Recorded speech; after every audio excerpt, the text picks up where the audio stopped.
My name is Kurt Bayer. I'm going to talk to you about global monetary and financial institutions.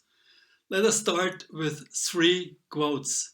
Kurt Tucholsky says, nobody knows where money comes from. It is here or not, mostly not. So that's how most of us feel. Henry Morgenthau, the deputy foreign minister of the US at the end of the Second World War, said, we have come to recognize that the wisest and most effective way to protect our national interests is through international cooperation, that is to say, through united effort for the attainment of common goals. So he says even national goals can best be fulfilled if we work together.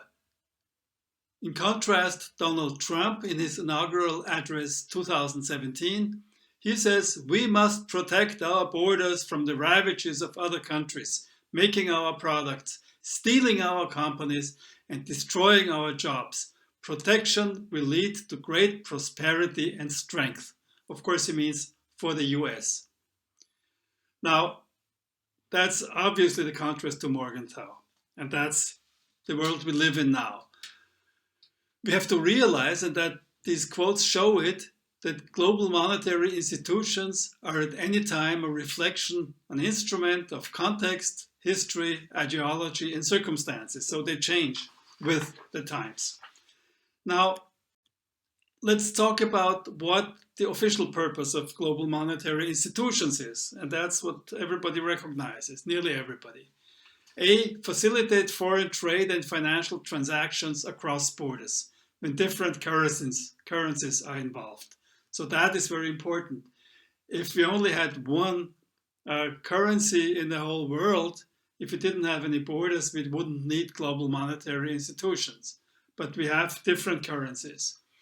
And the second point, which I think is even more important, safeguard stability of the global monetary system. This stability is a global public good, meaning that no country by itself can really achieve it. You need cooperation. It's somebody where everybody has to work together to supply that to the world. If it doesn't happen, you have a lot of crises, you have a lot of volatility. You have other types of things which are essentially more instruments, if you want. The other point I think I have to mention here is that banks are the agents of what we're talking about. The banks are the ones that get regulated. The banks are the major actors in this whole transaction business.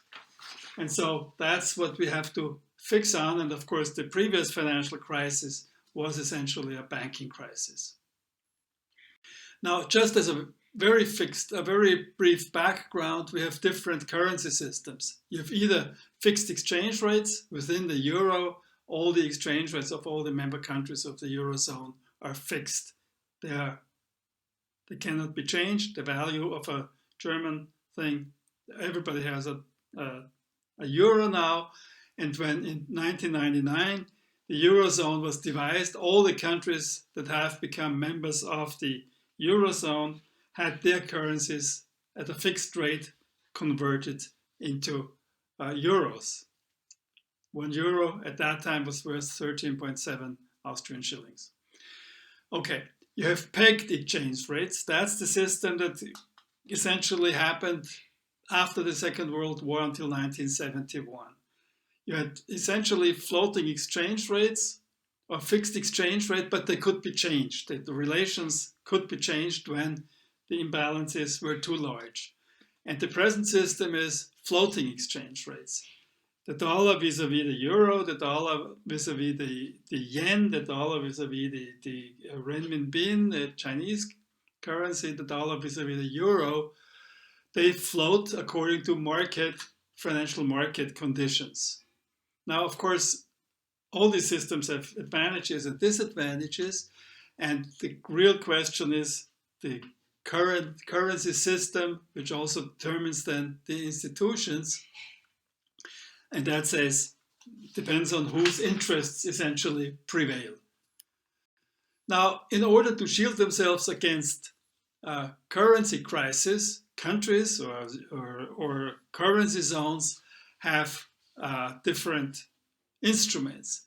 There's individual countries or currency zones own reserves.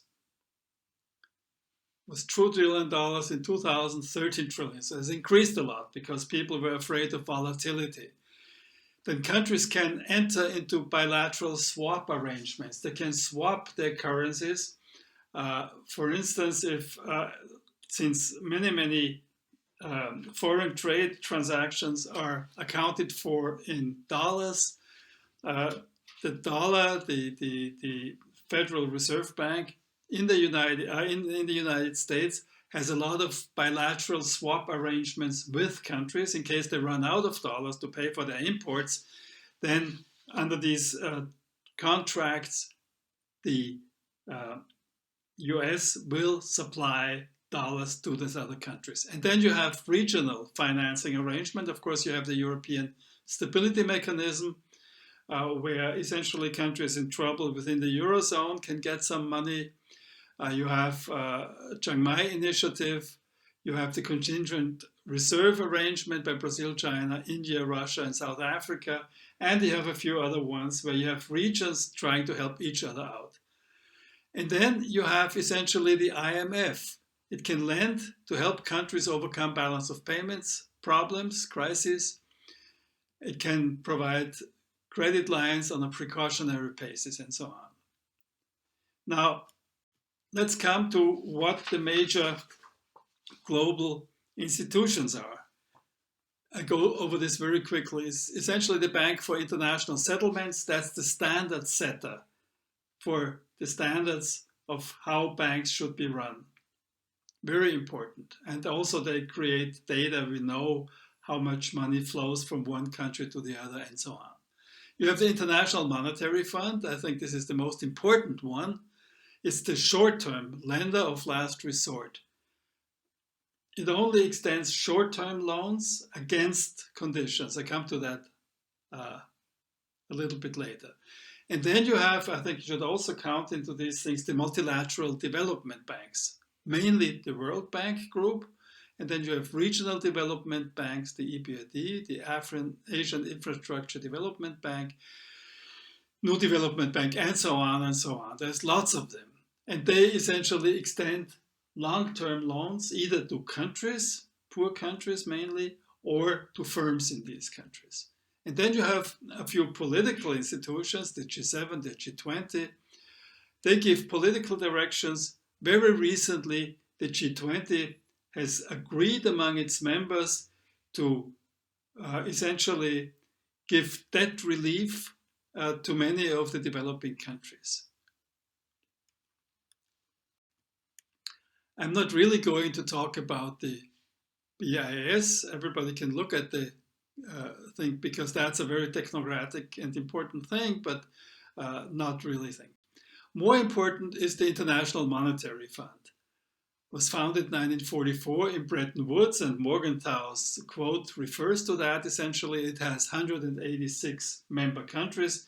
That's nearly all the all the countries in the world, with a few exceptions: North Korea, Uzbekistan, Tajikistan, and so on. The IMF helps countries with balance of payments problems. It does annual supervisions of the economy, and it gives program loans for health programs, for instance, for education. And essentially, that is based on conditionality. It extends not only that you have to pay back the loan, but it gives economic policy conditions, which is a big problem sometimes. Recent programs, bailout programs, which the IMF engaged in were Pakistan for $6 billion, Argentina, the largest, for $57 billion. And Argentina is still nearly in the defaulting again on this loan and on other outstanding loans it has. The IMF is infamous for its so-called structural adjustment programs. It's a very innocent sounding, but it sets extremely strict conditions on the economic policy of the countries that get money from the IMF. Only recently, the IMF has paid more attention to environmental and social issues. Before it was purely economic, and they didn't care at all about the environment and social issues. And now I'll talk about it at the end. It does quite a bit to Corona help. The IMF activities make the IMF, if you want, the most hated and detested institution in many developing and emerging countries, because it gives financial aid only against conditionality, and that essentially means the imposition of the neoliberal economic policy standards on its countries. So essentially, the free market type of economic model is imposed by the IMF on countries that come to it for help. The major point there is the so-called Washington Consensus. That's kind of the philosophy behind it.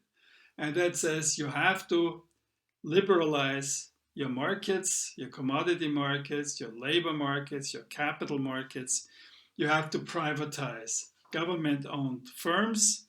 You have to consolidate, as it is called, your state budget. Means you have to essentially bring expenditures and revenues into a balance. Very many developing countries have very low tax revenues for all kinds of reasons. We can talk about that. And in order to, finance their expenditures, they run deficits. So they have to get out of that. And of course, they have to open up the goods and financial markets to rich countries.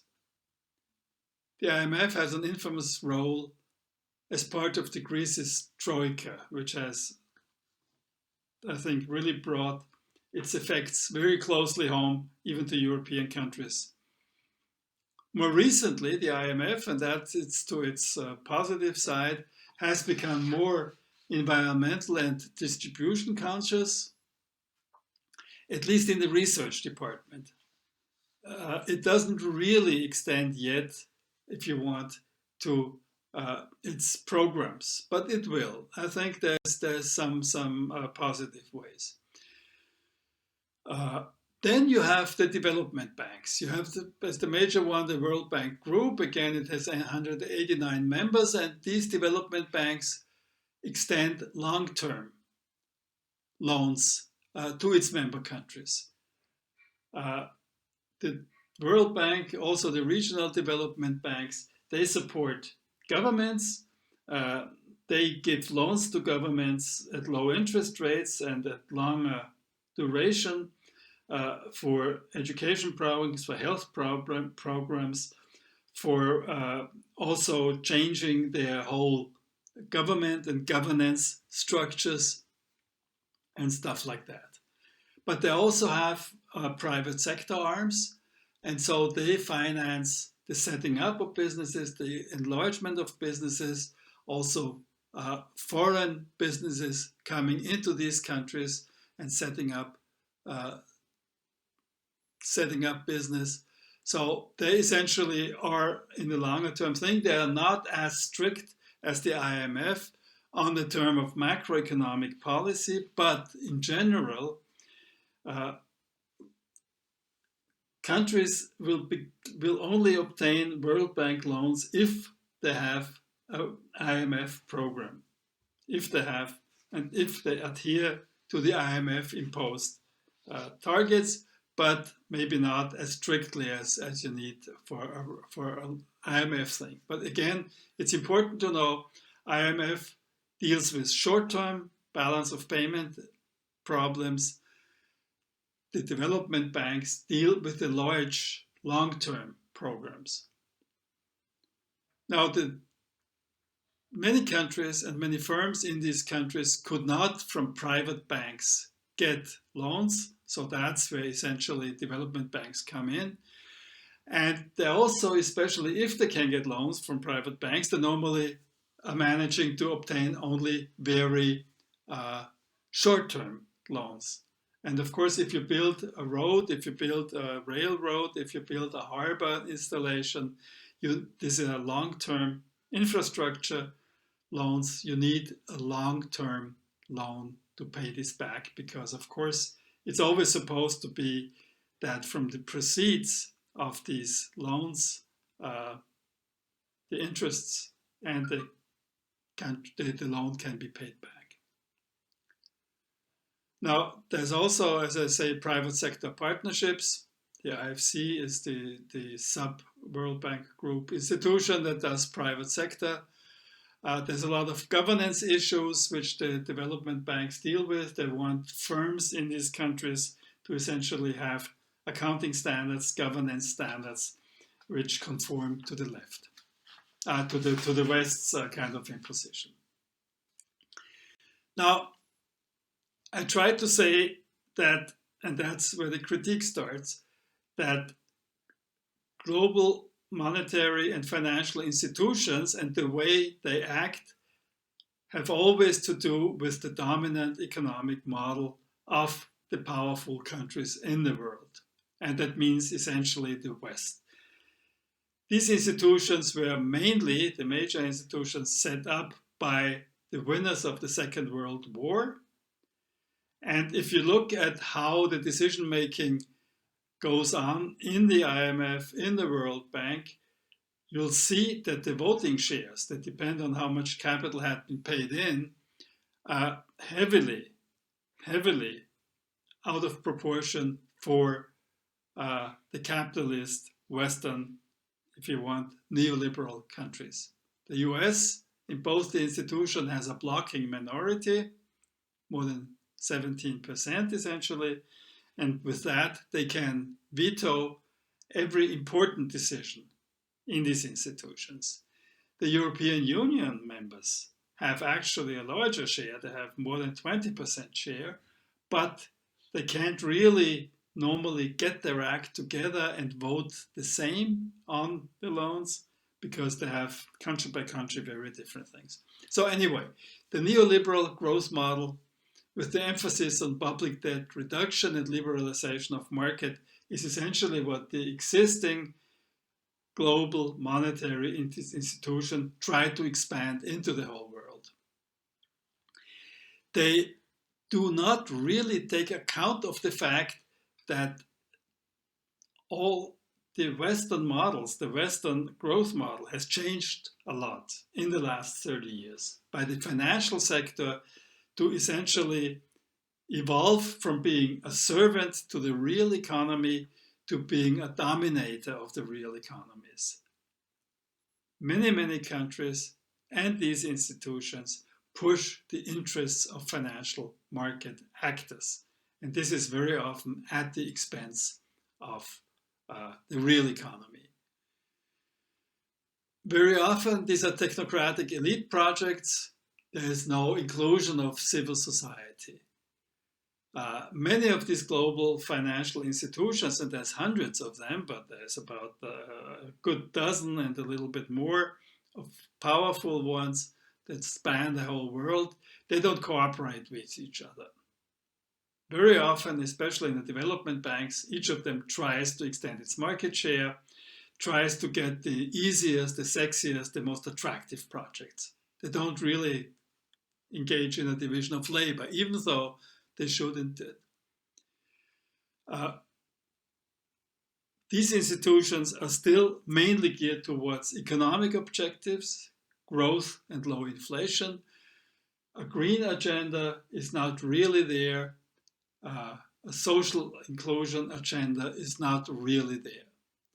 There's only a slow and very recent recognition of environmental and social context, also important for economic betterment. And of course now, in the last 10 years, you have more and more nationalism and protectionism, and that certainly works against global institutions, and that endangers the stability of the global financial monetary system. And we just come out of the deepest crisis that started in 2008 and has really shown up a lot of problems with the existing economic model. Now, I'm just coming to the end. Where could we be? We clearly slide because that goes a little bit beyond what we want to talk about. Just give me a few more minutes to talk about Corona.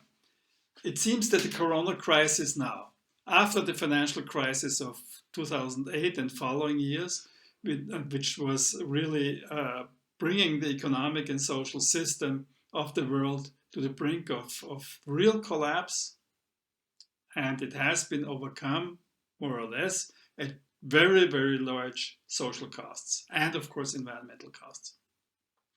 And now we have a global public health crisis, which essentially has led to most of the world economy being brought to a standstill for 10 weeks now, nearly. And this is a completely new situation. Many, many people have been thrown out of work. In some rich countries, you have some furlough schemes, some short working time schemes, which try to keep many of the people in employment.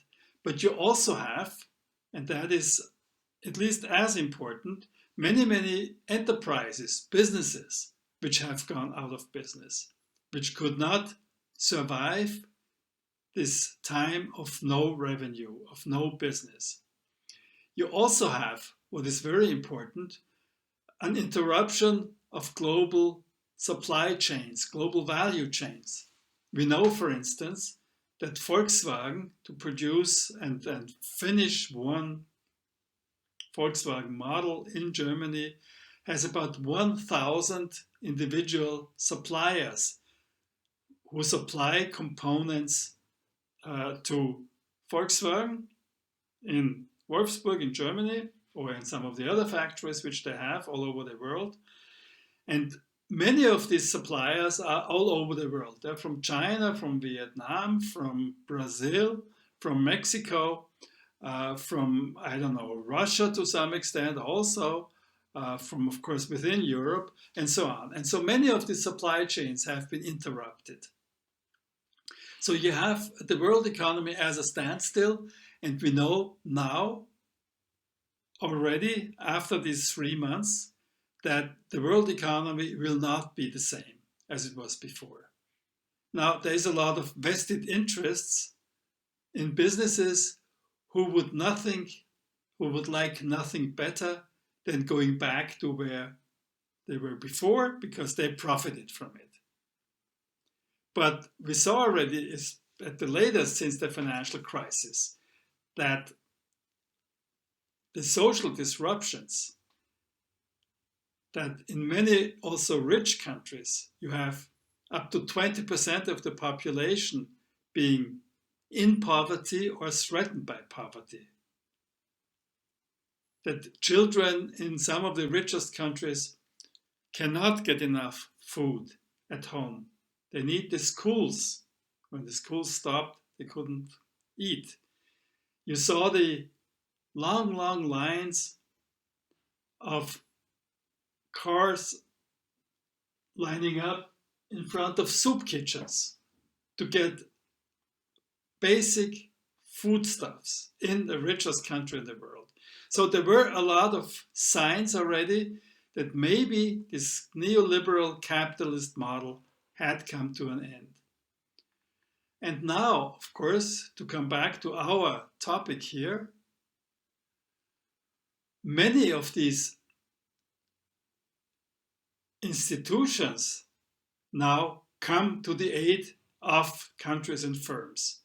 100 countries, 100 countries have approached the IMF for financial help because they need to import certain goods which they can't produce themselves, and they don't have the money to pay for that.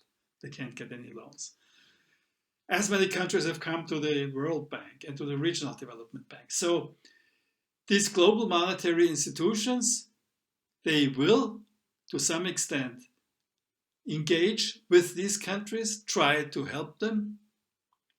But the big danger is that they will essentially restructure the old type of economic model. And this is something which I think would be a real pity. We know what the environmental costs is. Everybody now, every country experiences extreme weather conditions. Very large floods, tsunamis, earthquakes, droughts. The climate change is all over the place and is a crisis which is deeper and longer lasting than the corona crisis, because with the corona crisis, at least we all have the hope that it will be over at some point in time. Either there will be a vaccine, or there will be medicines, or the virus will essentially dry out. But the climate crisis is here to stay. We can only, by very, very significant measures, and that's a topic of another lecture, we can only mitigate it, we can only slow down the climate change by getting rid of our emissions of CO2, but also of other climate gases.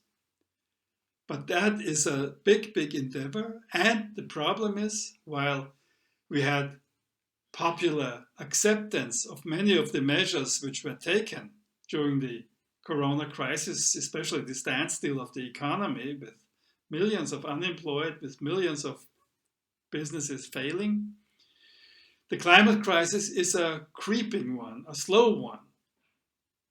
You are not suddenly hit by something where you see people dying, you hear people dying, but it's a slow one. And that is very, very difficult to raise in the consciousness of many people. So, anyway,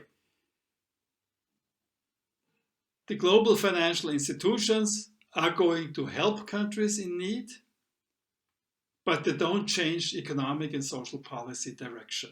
And that's, I think, what we have to work in favor of, that we use this opportunity that so much has come to a standstill, and the corona crisis has shown that many policy actions are actually possible, which we thought before would never be possible. So we could use that kind of framework to combat the climate crisis and the social disruptions that have happened. And maybe if the populations get their act together and put pressure on politics, and especially on the vested interests, that they can lead to a better world. But that needs a lot of work, and actually the chances of that happening are smaller than the chances that we will get some version of the old decrepit system. Thank you very much.